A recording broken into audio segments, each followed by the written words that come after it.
We're talking about the Supreme Court's judgment on the Aravalli Hills, which is one of India's oldest natural barriers against pollution, against sand, dust and much more, and has sparked a wave of protests and sharp questions. What does this ruling really mean for the Aravallis and for the balance between development and ecology? We'll be going over to our experts this morning. And finally, we speak to our persons of interest, a few chess geniuses participating in the Global Chess League. And one of them joining us on the Breakfast Club is Pragnananda, and he is going to be talking about his journey so far in the GCL and the other world talent he's facing off this edition of the GCL. That and much more coming up this morning on the Breakfast Club.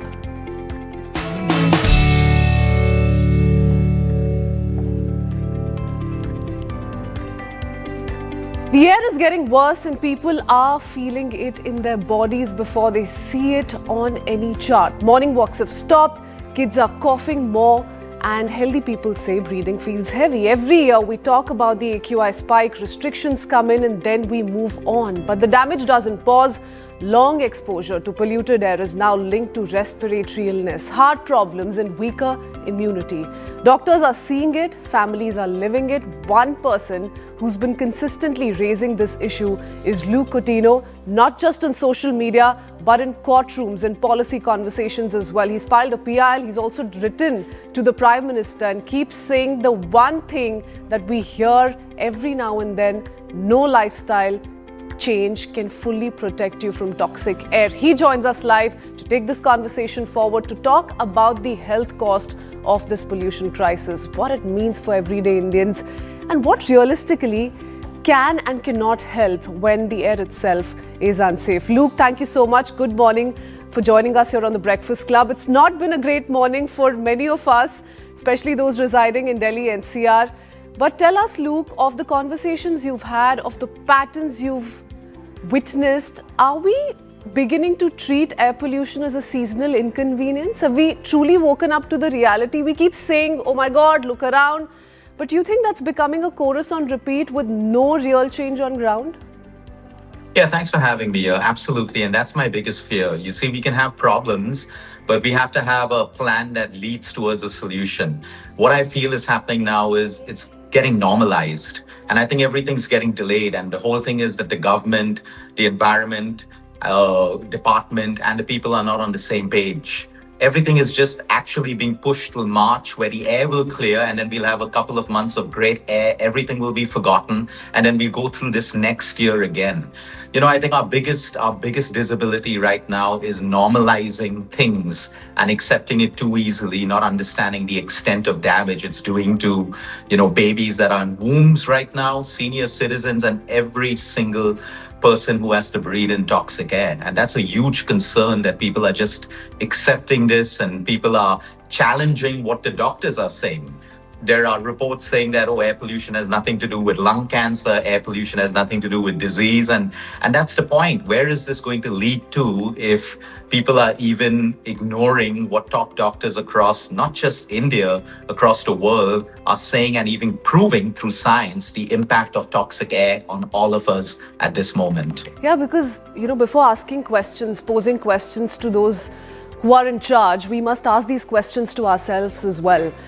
Luke, some people, and I say this because some people in particular are still going out for walks. We see those images every now and then. Some are still smoking. What are they not realizing is happening to their bodies when they expose their bodies and their lungs to this kind of air? See, it's pretty simple if I have to make it really, really simple, because a lot of people talk about cancer, respiratory problems, and it's all right. But all of these conditions arrive from DNA that gets corrupt. Every time we have exposure to toxic air, our DNA is corrupting. All disease is born from a cell. Every cancer is born from a cell. Every respiratory problem, every fluctuation of disease is born from a cell, which starts off from your DNA programming going wrong. And that's what toxic air is doing. It's affecting every one of your trillions of cells. Now, when you're working out, you always breathe heavier. You're running, you're walking, which means your heart lung capacity is working at optimum. You're taking in more of the toxic air and your body's struggling to filter that out. It never filters it out completely because none of us really breathe the full way. When we sit down to do pranayama, we take complete inhales and complete exhales. That's how we should be breathing. So all of this is now accumulating, leading to systemic inflammation, and you have DNA corruption. It's a perfect disaster for deadly diseases. So people have to realize, but I want to be fair over here. People are also fed up. They'd rather just go out and get a walk for their mental health, and they're like, whatever has to happen, happens. I spoke to a 82-year-old man who doesn't miss his walks, and he's walking in polluted areas as well, Delhi and Mumbai. And he said, hey, if I have to die, I have to die, but enough is enough. No one's going to solve the problem. I just want to go for a walk and feel happy. I see both sides of the story. It's sad that our country can't provide the three basics that every human being requires, which is clean air, clean food, and clean water. And unfortunately, it shouldn't come down to any of this, Luke, and that's why we're having this conversation. So what can we do, Luke? You've been pushing out a list of do's and don'ts in terms of diet, in terms of daily routine, supplements as well. So first, give us a lowdown.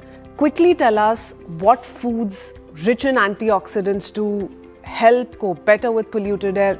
First, explain the story to us. Yeah, I want, before I even get into that, I just want to say that, sometimes we feel like a fraud even saying this because it's minimal, but it's something better than nothing. Okay. So if we have to start with looking at food in the Indian diet, what damages the DNA and what fixes it? Folates. Indians are lucky if we are actually following a traditional diet. Our rice and dal, our rajma and rice, our legumes, lentils, dal chawal, these are rich in folates. Folates are one of the most powerful nutrients to repair DNA. And then we have our cruciferous vegetable family, which is fantastic when it comes to immunity, DNA repair, and keeping inflammation low. So I'm talking about our cauliflower, I'm talking about our cabbage, I'm talking about our radish, I'm talking about your broccoli and kale if you want to move to that level. All of your crucifers, we should be getting about 50 grams to 75 grams. That's a serving every single day, along with some lentils and legumes. Then we have our nuts and seeds because we need healthy fats. We need omega-3s, which are very powerful when it comes to inflammation. So we're looking at our almonds, we're looking at our walnuts, we're looking at our chia seeds, we're looking at fatty fish if you're non-vegetarian. So we're looking at these food groups. We're also looking at protein because protein is a building block of every cell, including damaged cells. I'm not talking about the high protein, hyped up diets that is also messing up India. I'm talking about adequate protein. Look at your plate. Do you have protein at every meal? Just try to increase that a little bit. I think the one thing that we can really avoid are things that, cause inflammation to really spread, and that's your junk and ultra-processed food. So at times like this, when the toxic burden is heavy because of the air, we want to try to reduce the burden by cutting out junk and ultra-processed food. We really want to cut down or stop alcohol and, of course, smoking. Stopping that and vaping is a huge relief to the body when it comes to the burden of, other carcinogens that are present. So these are simple things that we can do. When we look at fruits, we have our own Indian superfoods, which are way more powerful than most supplements. We're talking about the amla, the Indian gooseberry. We're talking about, they call it a poor man's fruit, but I call it, I always say the poor man's rich to eat that, guavas. What a beautiful source of vitamin C, so powerful for our immune systems. We don't need all the fancy fruits that exist in our country right now. We need fruits that are local, seasonal. Pomegranate, fantastic, because toxic air is affecting our gut microbiome. Pomegranate is a fruit that's great for you, and then having your fermented foods that improve your gut health, and because your gut health improves, your immune system gets smarter and stronger. So you're looking at your fermented foods, your rice kanjis, your beetroot, your your carrot kvass that you make during the season, your yogurts, your simple homemade curds. So we're looking at simple foods, but over and above foods, your exercise is also important because that drives blood circulation and natural detoxification. So if you can't work out at home, outside, work out at home. Walk around your home, do some push-ups, do some jumping jacks, get that body moving. With your air purifiers on.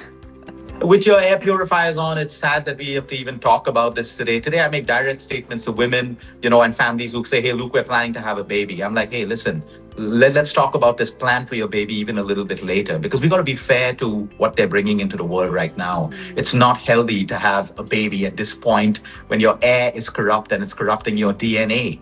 So, sleep is extremely important because that's where all the healing happens. That's where all the detoxification happens. That's where your immune system is going to regulate. That's where inflammation is going to come down. So deep sleep is a powerful drug, especially when we have toxic and chemical burden around us.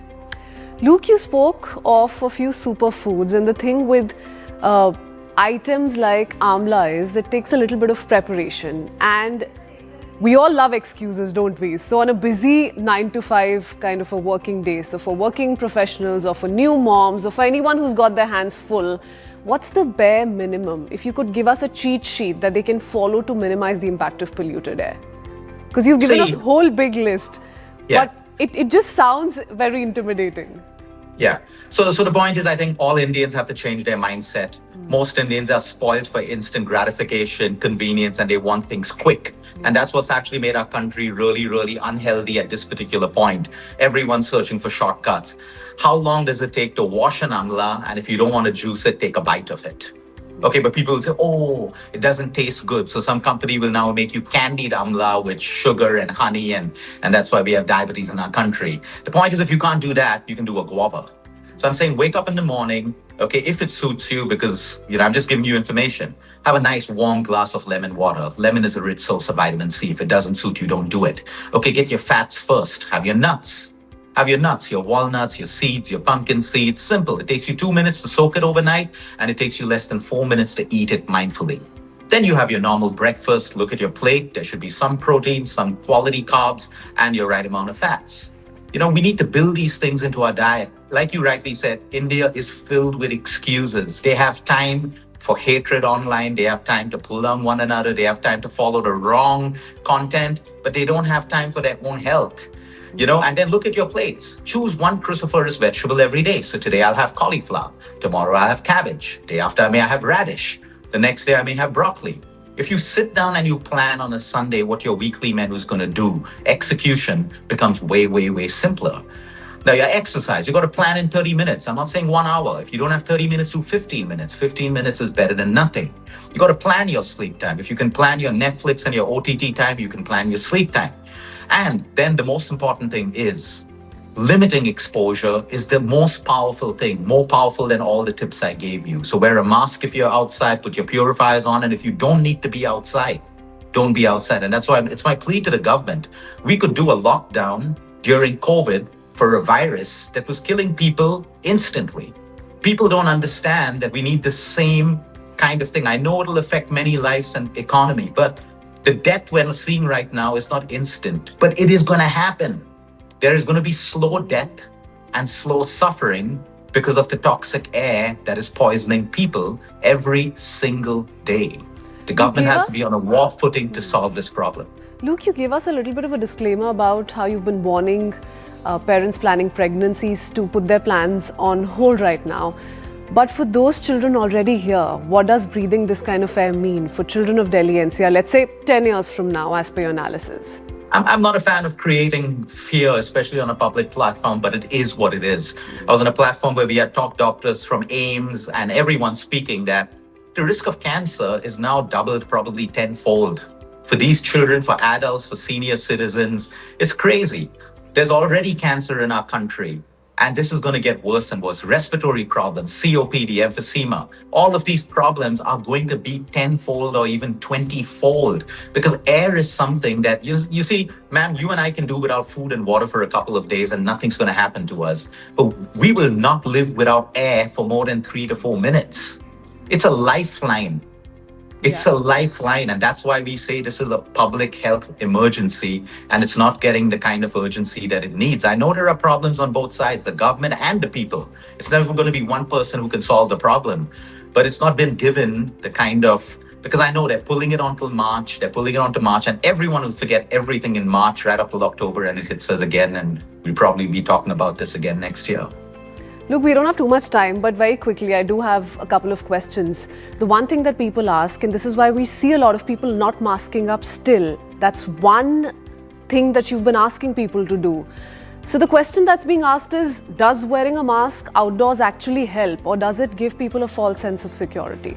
How much does it help? It helps, and that's why masks were instructed by doctors during COVID to be used. Okay, it limits exposure. We're not talking about 100% limiting, but it helps.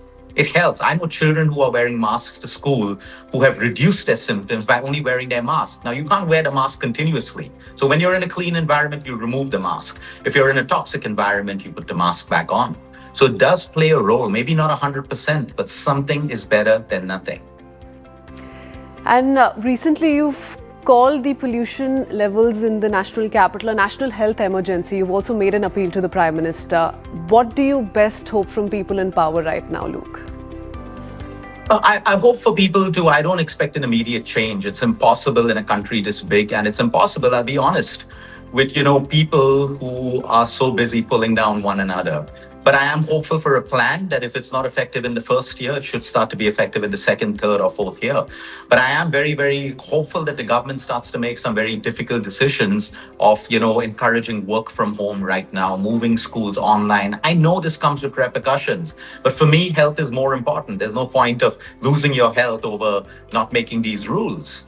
So these are immediate things that I expect the government to do, and I expect the government to be on the same page. You can't have pollution being called out by part of the government and then the environmental department saying, oh, it has no connection with disease. That's like making a mockery of the Indian public and what our rights are. So I'm hoping that there is some change that comes out of all of these things, but it's never going to be the government alone. It has to be the people, and the first level of government, which I believe requires the largest change right now. Well, speaking of the people and everything we've been witnessing online on social media, as mentioned by you, both online and offline, is also the Aravalli's debate. So the Supreme Court judgment has sparked this huge conversation, Luke. Very quickly, if Aravallis are weakened, are we basically signing up for worse air in Delhi NCR? Because that's one thing people are complaining of as this judgment has come about. 100%. 100%. Around the world, people are trying to combat pollution by planting more trees and by safeguarding their water bodies and what they already have as gifts from nature. And here, even if it's a small percentage, it's going to have a ripple butterfly effect, not just in Delhi, but across all the other places around. I think I have to say it today. If humans don't value life, we don't care about our environment. And that's what we're seeing in India right now. There is no value for life, and hence there is no care for the environment. There's a lot of if and buts there, and that's a story we're tracking very closely here on CNN News 18. Thank you so much, Luke, though, for that wonderful conversation and for coming in with brilliant ideas always to protect ourselves in this kind of time of crisis. Thank you. Thank you for joining us this morning. Thank you, ma'am. Thank you. Well, speaking of the Aravalli Hills are older than history itself. So let's deep dive into what that conversation is all about. Older than Himalayas, older than the first cities on this land. But the Aravalli range is not just ancient geology. It is active protection. Yet today, these hills are at the center of one of the biggest environmental debates in North India. First, let's break down why this range matters so much. So, the Aravalli stretch across Gujarat, Rajasthan, Haryana and into the national capital, quietly supporting life in very real ways. In Gujarat, they help conserve water and slow desertification. In Rajasthan, they fight erosion and protect the fragile Thar desert ecosystem. In Haryana, they sustain groundwater and reduce local flooding. And for Delhi, they act as a natural buffer, cutting pollution and cooling the city through its green cover. But at the heart of this current debate is the definition adopted by the Supreme Court.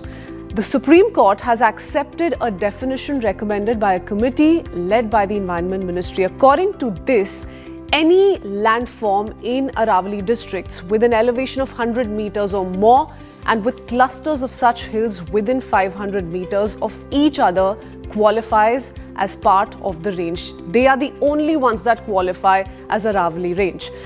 And this technical definition has sparked fear that landforms below this threshold may lose formal protection.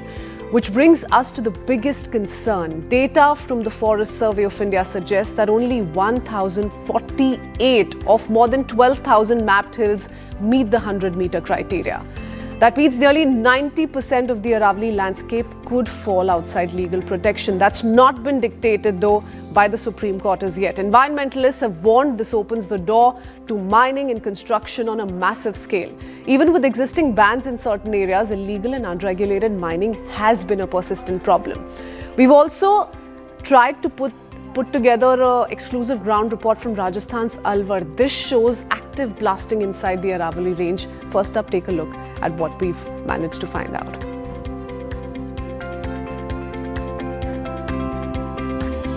First of all, let me show you exclusive visuals from the Aravalli range. This is the area. We are currently in the Alwar district of Rajasthan, and these are the exclusive visuals of Aravalli range. Now, this hill that you are now currently witnessing is less than 100 meters, right? Now, according to the new rules also which were published by the PIB, we saw that, even if there are 100 meters of, hilltops and the side by slopes, even those slopes will be protected. But if you see this area, none of the hill range, like the Aravalli hill range here, is more than 100 meters, which completely puts these hills on risk. You can see this entire area has been destroyed by land miners. You can see this was an original Aravalli hilltop, and as you can see above, there are still parts of trees remaining which are actually holding the hilltop, which these are the original indigenous trees, plants that we used to see that used to hold the hilltop, where we could say that yes, Aravalli ranges are actually holding up water, groundwater, they are balancing the ecological system. But as you can see behind me, this entire hill has been destroyed. And not just this, the matter of concern here is that just 1 kilometer away from this active blast site, there are actually people living here.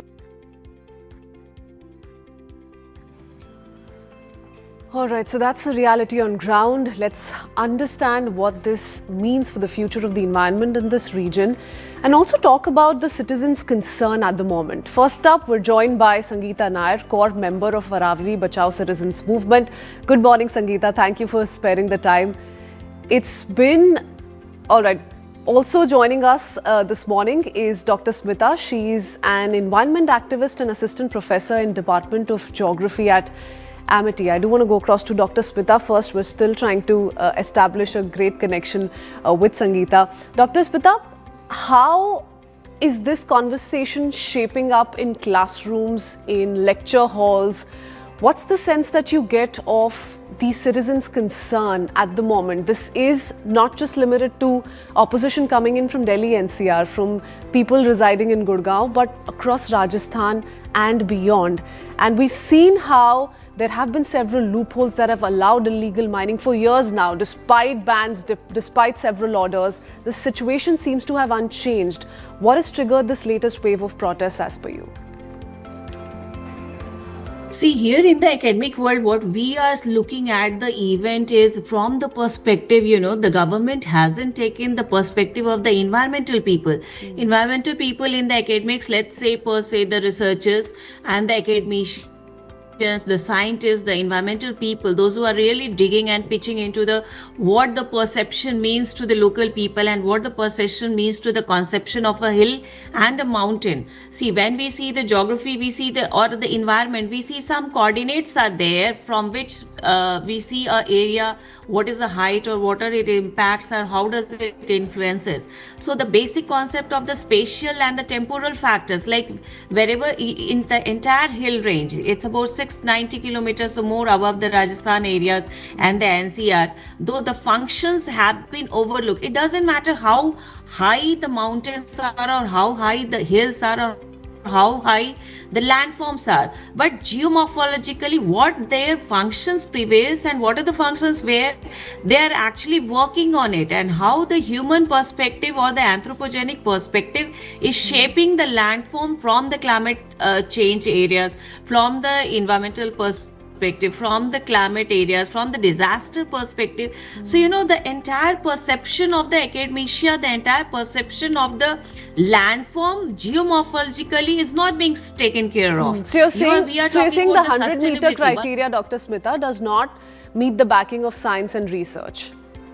Obviously, because when we talk about the heights, we talk about from the mean sea level, and as per the minister what yesterday I just found out, and even today we have a news like the Indian Council of Forestry and Research Education. They are going to map the each district shaping into the Aravallis of the mining for the purpose of sustainability. But you won't understand, it is the ecosystem or the biodiversity which is getting affected.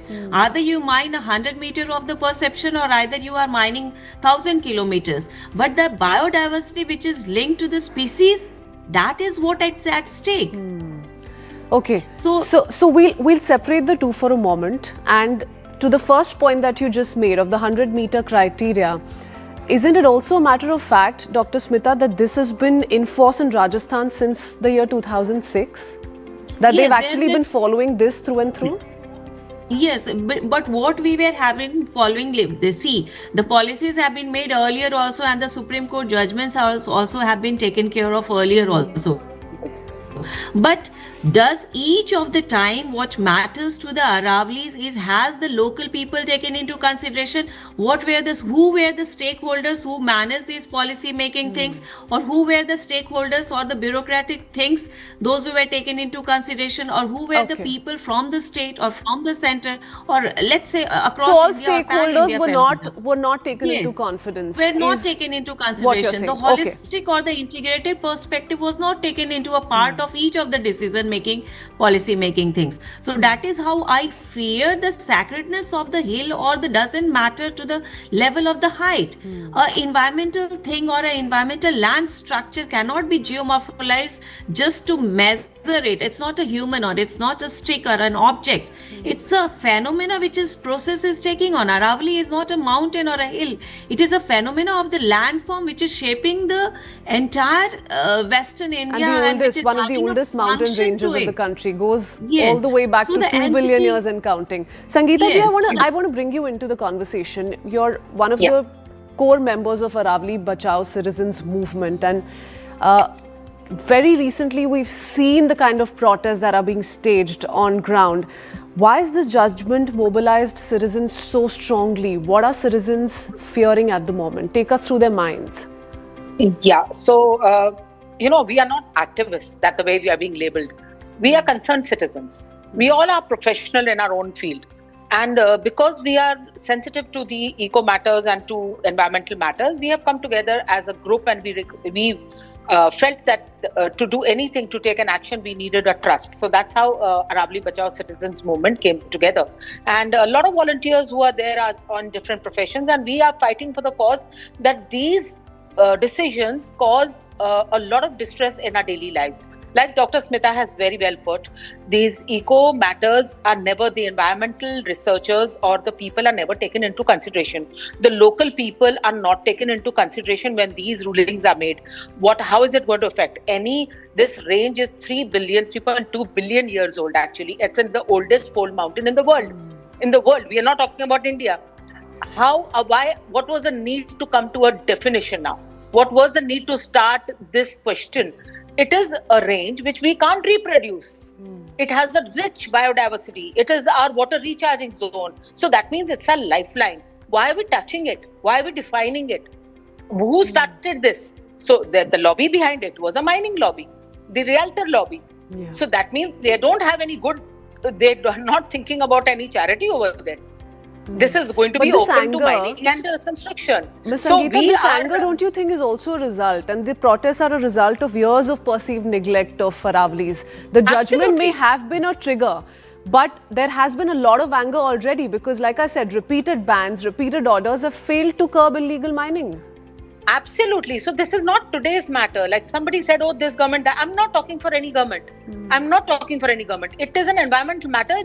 Nature by itself, environment by itself has never been a priority with any government. It's never been kept in the center. Everything is in the name of development. Destruction has happened. You cannot be saying that, oh, we need to have development. Yes, but have you taken the eco-sensitive matters into consideration? Have you taken that? How does it affect the local people, the biodiversity, the animals who are the actual inhabitants? The planet can survive without human beings, but it cannot survive without the vegetation, without any life on it. So I think we need to understand that we need to save the planet. We need to save the eco-sensitivity of that area. We need to have proper area. a wall which is protecting us from the Thar desert, you are puncturing it. Basically, you are inviting the desert into the city, into the northern area. What future do you expect the northern capital would have? Okay, very quickly, Sangeeta ji, why is there this feeling? Right now, the Supreme Court has not commented on how much of the land is going to be open to illegal mining. It's not gotten into that domain. So, how are we joining the two together? And this I'm just asking to understand what the sentiment on ground is. Exactly. So, they have given a very ambiguous statement, and now that they are arguing about it, that, oh, we are saying that 99% will be saved. Where is the clarity? There are reports by FSI. Those reports have not been attached. Like Dr. Smita has very well put, that these reports are not clearly, statistics have been exactly what is going to be. Now they are saying, oh, that is going to be saved, the water area is going to be saved. That is, where is it? Where are these stats? Where are these details?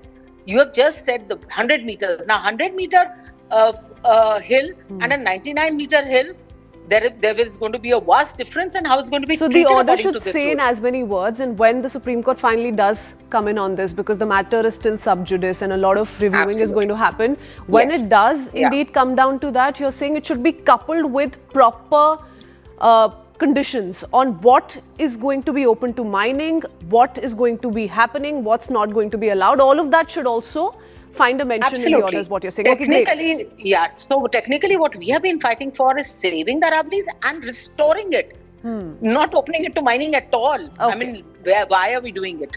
So that is Dr. Smita, from a geography and climate perspective, tell us, why are the Aravallis so critical to this entire belt? Because yes, this conversation is something that's going to be had for a long time going forward. But we must also get down to the drawing board and understand why it's so critical. Why are we fighting for it today?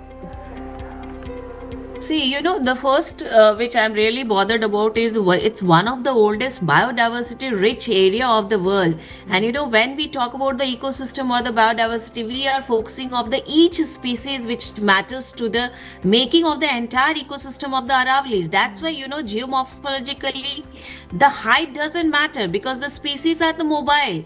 Either we take the flora or either we take the fauna. You have to be taken into consideration of the integrated areas which has to be digitized map according to the basis of the species. Even a 1 square kilometer of an area which has to be mapped according to the sustainability, then there are n number of species which are attached to it. Like, let's say the winter is the state of the migratory birds, and there are I'm also attached with the ornithology TK Royce, who is doing a bird census. Asian waterbird counting is on, and in these cases, when you are disturbing each integrated square kilometer of an area, it does affect one species, and for an ecosystem, this one species matters to maintain the entire food chain and food system. Okay, and what happens to groundwater, let's say? What happens to air quality? What happens to desertification if these hills are further degraded? Because those are the three big things which are being spoken of by citizens across. So obviously this if the water recharging zones are there. How does it matter? Once you break the chain. Yes, Dr. Smita, go ahead. These water recharging zones which are natural, those also have been hampered with the local community which have been community outreaches phenomena, a natural phenomena that is getting disturbed.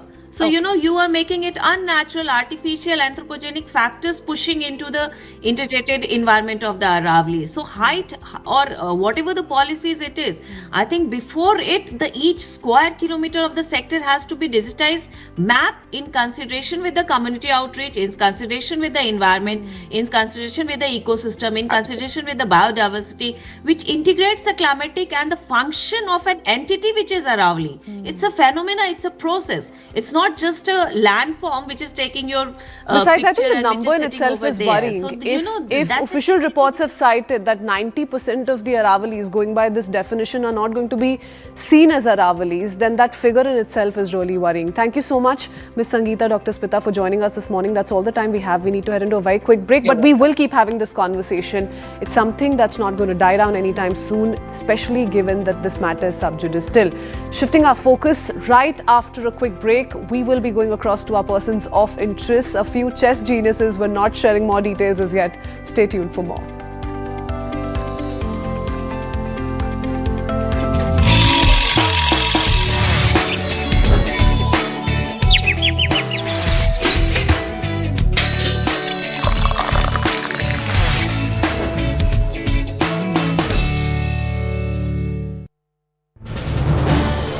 This is News 18 Network.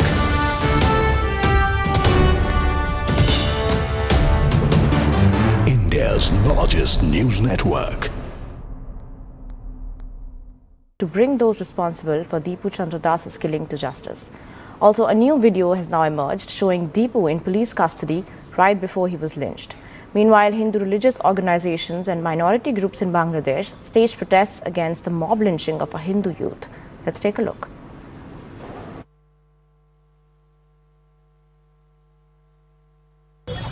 আপনি কখন জানতে পারলেন কি আপনার ভাইয়ের সাথে এরকম হয়েছে? আমার ব্যাগ জানতে পারছি যে এটা হয়েছে, মনে করো এটা হয়েছে 7 তারিখে আমার ভাইয়ের বন্ধু আসছিল, সিম্পাথি করে পরে মনে করো 7 তারিখে খেলতে গেলো, জায়গায় খেলতে গেছে। দাদা কি আপনি বুঝুন তো আমার মনে কি বলছে, একটু আপনারা আসছেন, আপনি আমরা এলাকাতে ঘোরা কয়েকটা নেতা নিয়ে ভালো ভালো নেতা নিয়ে নিয়ে যান, আমরা থানায় যান, থানায় গিয়ে এই করেন না, তাহলে আমাকে ওই থানার জন্য পড়া নিয়ে আনতে হবে। তার মধ্যে আতঙ্ক হয়ে গেছি যে আগে যারা বাইরে কি করছে আর বাইরে কি করলো, বাইরে এরকম যাচ্ছিল না, বাইরে কিন্তু বাইরে কিছু করে না, বাইরে ধর্ম খুব ধর্ম খুব ভালোবাসছে, যে কোনো ধর্ম। আচ্ছা, তারপর আমরা গেলাম, যাওয়ার পর 10 মিনিট পরে ঘুমতে গেছি, রাজা আছি আপনি ছেলে যান না। আপনাদের কি কারোর সাথে আপনার কি কারোর সাথে কোনো দুশ্মনী ছিল? কেন এটাই বক্তব্য চলছে কি উনি প্রফেটের খিলাফ কিছু বলেছেন এই জন্য ওকে মারা হয়েছে, এরকম কোনো ঝগড়া ছিল আপনাদের? হ্যাঁ বলুন অবুদা, বলুন। সব ঠিক আছে, সব বিষয়ে বলতে পারতাম। আপনারা পুলিশ কমপ্লেন করেছেন, কিন্তু এখনো অবধি পুলিশ কিছু করেছে? মনে করেন 10 জনের পরে বিচারে 2 জন, সে 12 জনের ধরা হয়েছে, 12 জনের রিমান্ডে নেওয়া হয়েছে, রিমান্ডে জিজ্ঞাসাবাদ চলতেছে। চলার পর অজ্ঞাত নামাজ আরো দিচ্ছিল, আর 500 জনের অজ্ঞাত নামাজ হামলা যে ইন্ডিয়ার আবার করা হয়, সিসি ক্যামেরা ফুটেজ দেখে দেখে ধরা হয়েছে। কি আপনি কি বাংলাদেশ ছাড়তে চান, কি আপনি ভারতবর্ষতে আসতে চান? আপনার ভয় লাগে না? কি করবো, আসলে যদি আমরা তো মধ্যবিত্ত আমাদের চাইতাম বা আমার যদি এরকম সামর্থ্য থাকতো যে আমরা কি আর বাংলাদেশে থাকতাম, আমার ব্যাংক ওরা কাহিনী একশো কাহিনী আরো হয়েছে, কিন্তু এরকম কাহিনী একেবারে কিন্তু দিব আমার বাইরের দেয় একেবারে সবচেয়ে বেশি হয়ে গেছে। আমরা যদি এরকম সামর্থ্য থাকে থাকতাম চলে থাকতাম। The VHP has viewed the incidents in Bangladesh with alarmity and anguish. It has been alleged that Deepu Chandra Das was guilty of blasphemy, and the statement ascribed to him is that he said that all religions lead to the same path. They are all equal and they are all respectable. This statement was considered as blasphemous by a section of the Muslim community. He was dragged, he was lynched, he was burnt alive. Now, this statement is a challenge to the secular values of the world. The very basis of secularism is that all religions are equal and they all command respect as far as the state is concerned. Second, went to the janaza of Hadi and said that Hadi lives in our hearts. We will fulfill his dream, and the generations of Bangladeshis will fight for it. The Hadi, sometime before he was shot, had called about Vrahad Bangladesh, the greater Bangladesh, which includes the boundaries of the northeast of Bengal and parts of Bihar. If this is what Muhammad Yunus was referring to, if this is what he said that the generations would fight, then it is a direct challenge to the India's sovereignty and the territorial integrity. The VHP will hold dharnas and demonstrations in all districts of the country in the next 2 days. The VHP units around the globe would organize Hindus and the people and the office bearers of the civil society to impress their governments to persuade Bangladesh to a saner path. The elections there being near, such tactics are being employed, and after Deepu, 2 more families have been burnt alive by torching their houses in the night. The VHP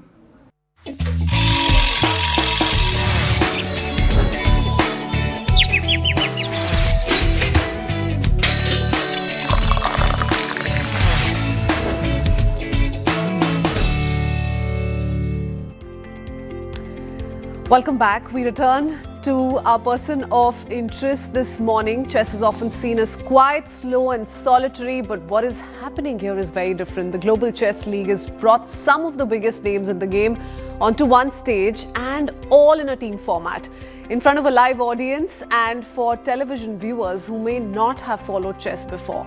You have Fabiano Caruana, one of the sharpest minds in world chess today. Also our very favourite Pragnanda, a key face of India's young chess generation, and Gaurav Rakshit, the league commissioner, who's driving how the sport is being presented to fans. Different roles and perspectives, but all connected by one idea of making chess something people can watch, follow and care about in real time. We speak to all three about pressure, about team play and much more. Let's bring them in. Hi there, how are you all doing? Hope the tournament's going well to begin with.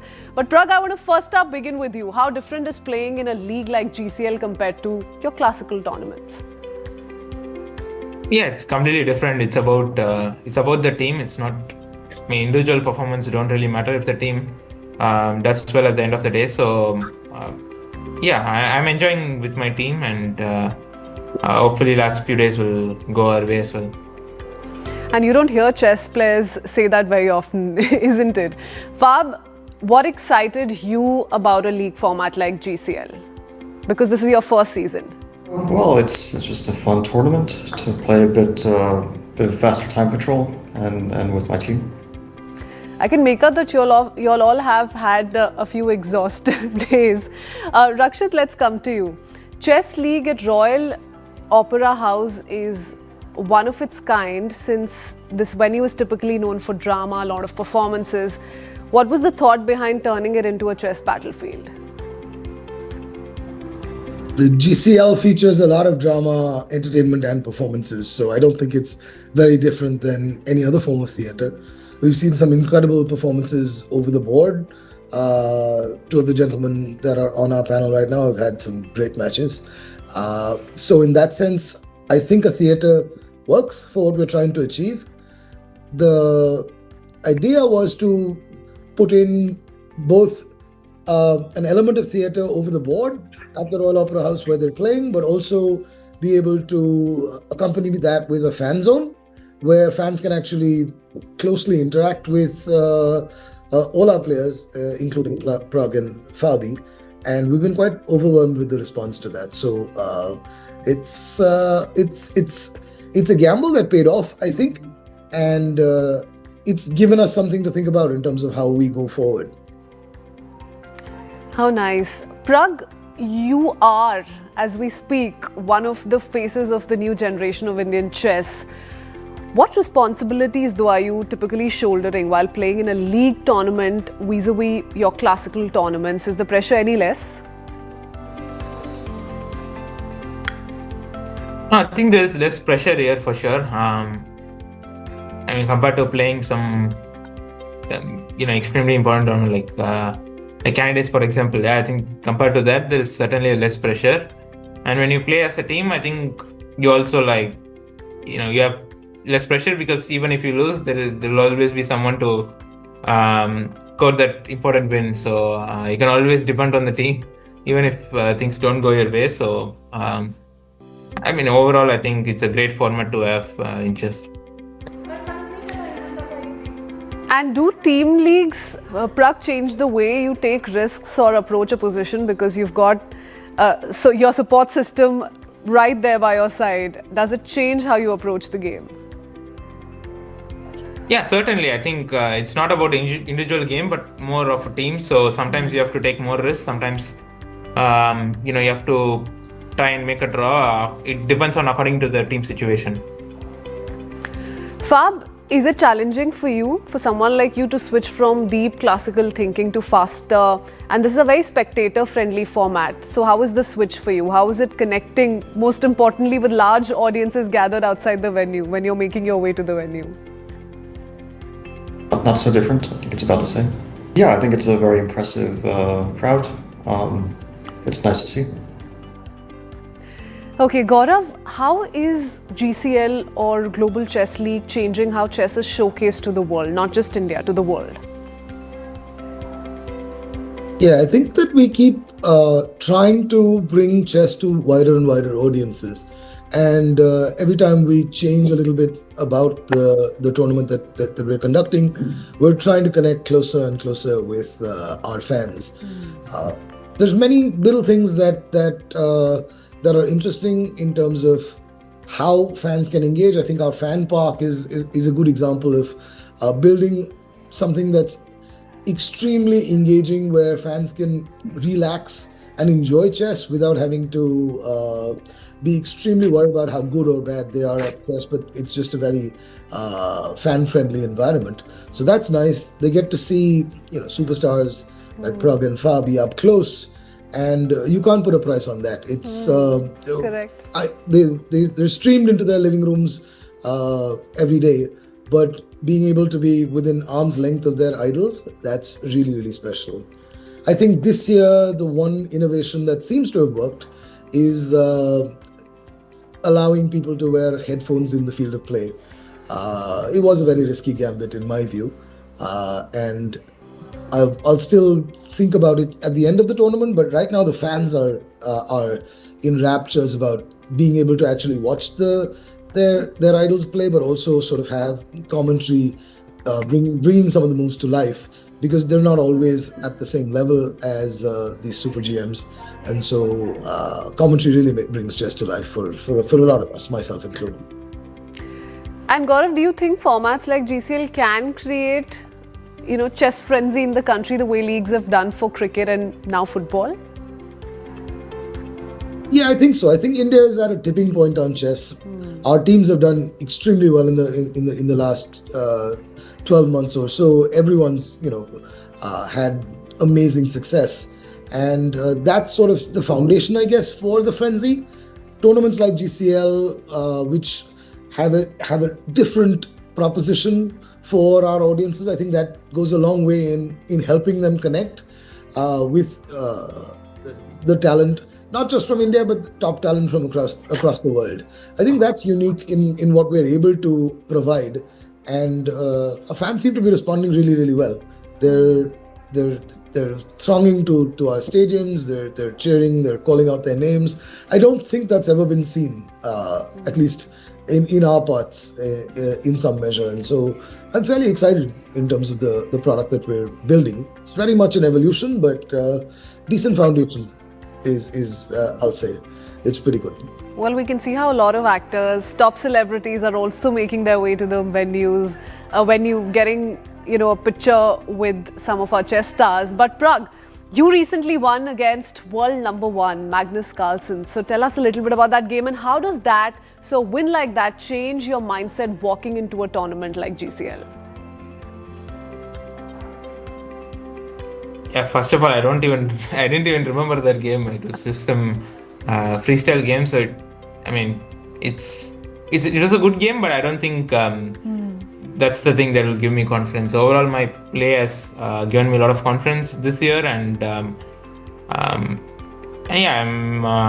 I mean, in general, I in confidence, but it's everything is a different format. So, whenever you sit on the board, you just have to give your best.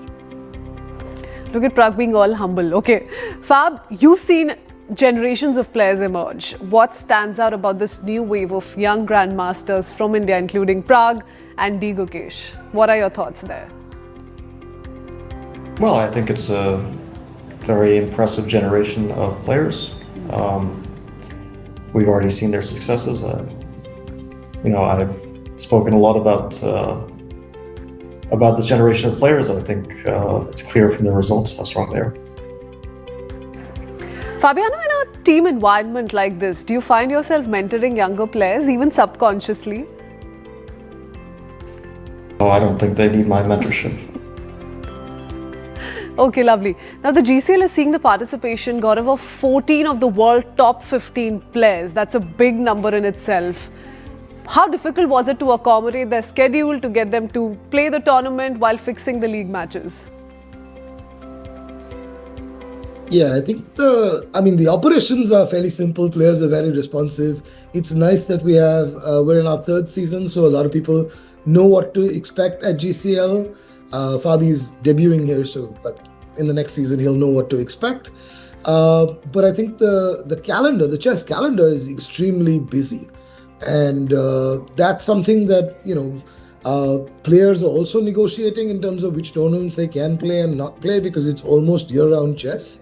So we're cognizant of that, and so that I think is the part that becomes more challenging, to be able to create a window for the event and for it not to severely compromise what our players are put through. So that's an operational pick, but at some level, because people have been attending the tournament, they know what to expect. So it hasn't been challenging in that sense. It's timing that's more challenging than engaging with our players. Okay, we're coming to the end of this conversation, but I have to very quickly ask both Prag and Fabiano. Prag, let's begin with you. One move that you regret the most, and this is across games, across tournaments so far. One move that you regret the most, but you've learned the most from.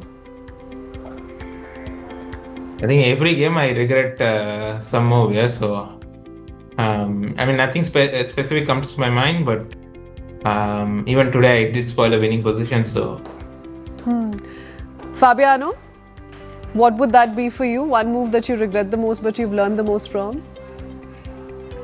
No, don't regret any moves. No regrets whatsoever. Okay. Prag, where do you see yourself placed in the world rankings in the next 2 to 3 years? I know it's a difficult one, but what are you aiming for? Hopefully in the top spot, yeah, but we'll see. Okay, lovely. Fabiano?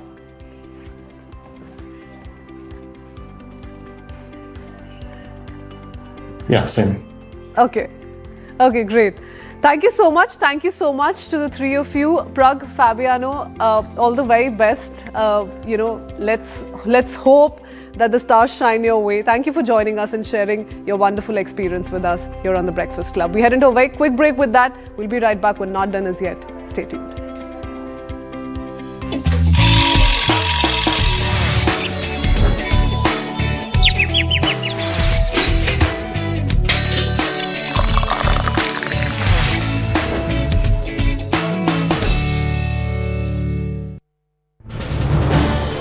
This is News 18 Network.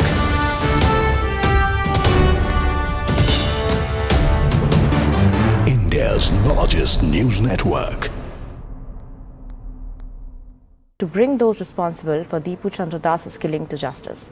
Also, a new video has now emerged showing Deepu in police custody right before he was lynched. Meanwhile, Hindu religious organizations and minority groups in Bangladesh staged protests against the mob lynching of a Hindu youth. Let's take a look.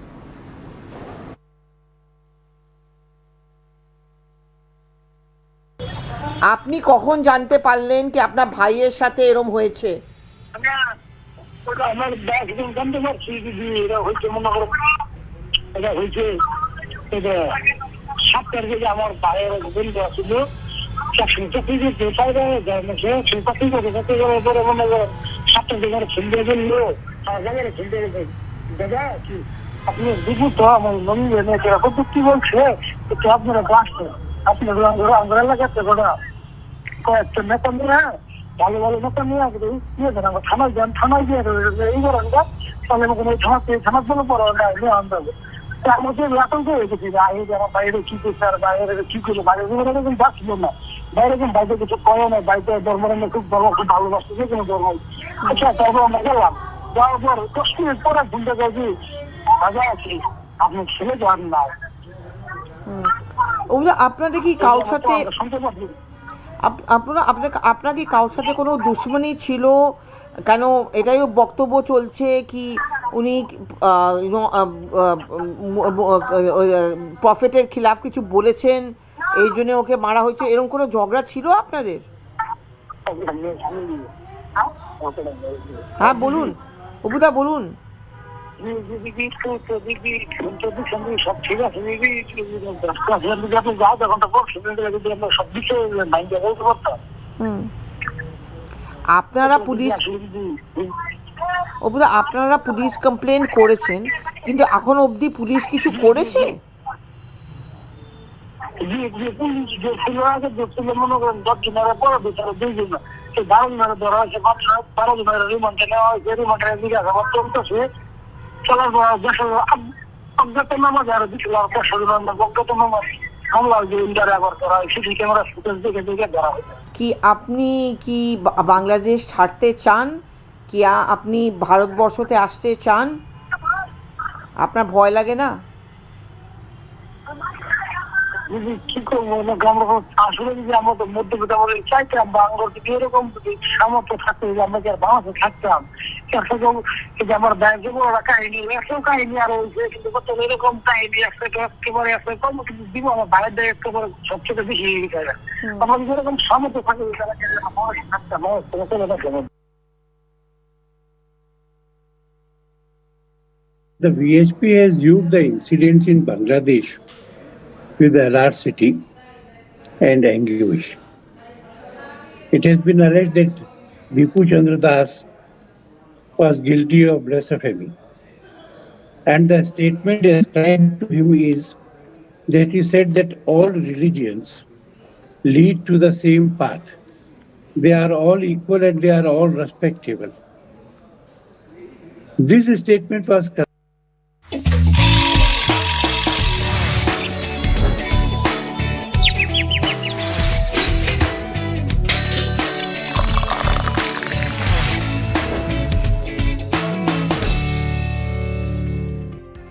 Welcome back. While most of us are counting down to the winter holidays, Kamya Karthikeyan, an 18-year-old mountaineering and ski mountaineering athlete, is deep inside Antarctica. We keep up with some of those visuals. She's reached the Union Glacier base and is now on the toughest leg of her journey. Kamya is skiing from 89 degrees south towards the South Pole, hauling a 70-kilo sled across nearly 120 kilometers of featureless ice.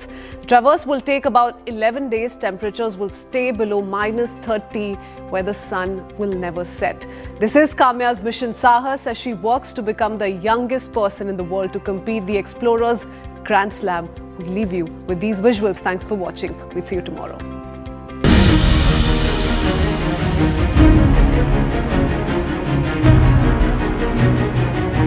I'm here today in the white continent of Antarctica.